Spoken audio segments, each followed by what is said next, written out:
آج بہت ہی عظمتوں، برکتوں، رحمتوں اور فضیلتوں سے بھری ہوئی رات آ رہی ہے، جس کے بارے میں کافی احادیثوں میں ان کے فضائل بیان کیے گئے ہیں۔ تو آج میں کچھ اس رات کے بارے میں معلومات آپ سب کو دوں گا کہ اس رات کے اندر ہم سب کو کیا کیا عبادت کرنی چاہیے۔ ہم سب کو چاہیے کہ اس رات میں بڑھ چڑھ کر ہم اللہ تبارک و تعالیٰ کی عبادت کریں، اللہ تبارک و تعالیٰ کی بارگاہ میں نوافل ادا کریں، اور اس کے بعد ہم استغفار کی دعا کریں، اللہ تبارک و تعالیٰ سے اپنے رزق میں برکت کی اضافے کی دعا کریں۔ اس کے بعد پھر ہم کو چاہیے کہ ہم سب دوسرے بھی بہن بھائیوں کے لیے اس میں دعا کریں، نبی کریم صلی اللہ علیہ وآلہ وسلم کی بارگاہ میں درود و سلام کے گلدستے، درود و سلام کے نذرانے پیش کریں۔ تو آپ سب کو اس میں پتہ ہونا چاہیے کہ اس رات میں بہت زیادہ فضیلت اور عظمت ہے۔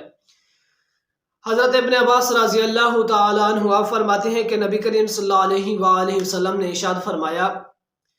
کہ رجب میں ایک ایسی رات ہے، اس رات میں اگر کوئی بندہ عبادت کرے،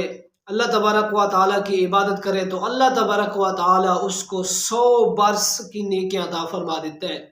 مطلب کہ اللہ تبارک و تعالیٰ کی بارگاہ میں آ کر کوئی بندہ اس رات کے اندر عبادت کرے تو اللہ تبارک و تعالیٰ اسے 100 سال کی نیکیاں عطا فرما دیتا ہے۔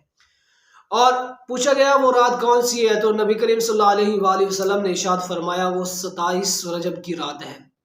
مطلب کہ ابھی جو آج آنے والی رات ہے وہی رات۔ تو اس کے بعد پھر اس میں پڑھنا کیا چاہیے ہم سب کو، تو حضرت ابن عباس رضی اللہ تعالیٰ عنہ فرماتے ہیں کہ نبی کریم صلی اللہ علیہ وآلہ وسلم نے ارشاد فرمایا جو بندہ بھی اس رات کے اندر 12 رکعت نماز نفل ادا کرے 6 سلاموں کے ساتھ، مطلب کہ 2 رکعت نماز کر کے پڑھے، اور ان اندر کیا پڑھنا چاہیے اس کو، ثنا پڑھنے کے بعد تسمیہ بسم اللہ، اور اس کے بعد سورت فاتحہ، اور ساتھ ہی سورت ملانے کے سورت کمپلیٹ کرنے کے بعد اس بندے کو چاہیے کہ وہ 100 مرتبہ پڑھے سبحان اللہ والحمد للہ ولا الہ الا اللہ واللہ اکبر۔ یہ تب پڑھنا ہے جب سورت فاتحہ بھی پڑھ لیں اور اس کے بعد سورت بھی پڑھ لیں، اور اس کے بعد پڑھنا ہے ہم سب کو، سورت کے ساتھ ملانا ہے ہم سب کو، اور اس کے ساتھ یہ پڑھنے کے بعد پھر 100 مرتبہ پڑھے استغفر اللہ، اور وہ پڑھنے کے بعد پھر 100 مرتبہ نبی کریم صلی اللہ علیہ وآلہ وسلم کی پاک بارگاہ میں درود و سلام پیش کرے، درود و سلام پڑھے۔ وہ پڑھنے کے بعد پھر یہ بیٹھ کر وہاں پر جب اس کی وہ نماز کمپلیٹ ہو جائے تو وہاں پر بیٹھ کر وہ بندہ اللہ تبارک و تعالیٰ سے جو بھی دعا کرے گا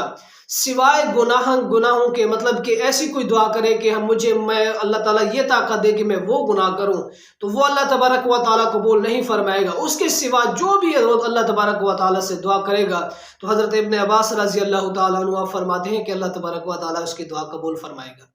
اور یہ رات کو عبادت کرنے کے بعد مطلب کہ رات میں اس کو یہ نوافل ادا کرنا چاہیے، اور صبح کا اس کو روزہ رکھنا چاہیے۔ تو جب یہ وہ اللہ تبارک و تعالیٰ کی بارگاہ میں عبادت کرے گا، رات میں شب بیداری کرے گا، رات میں وہ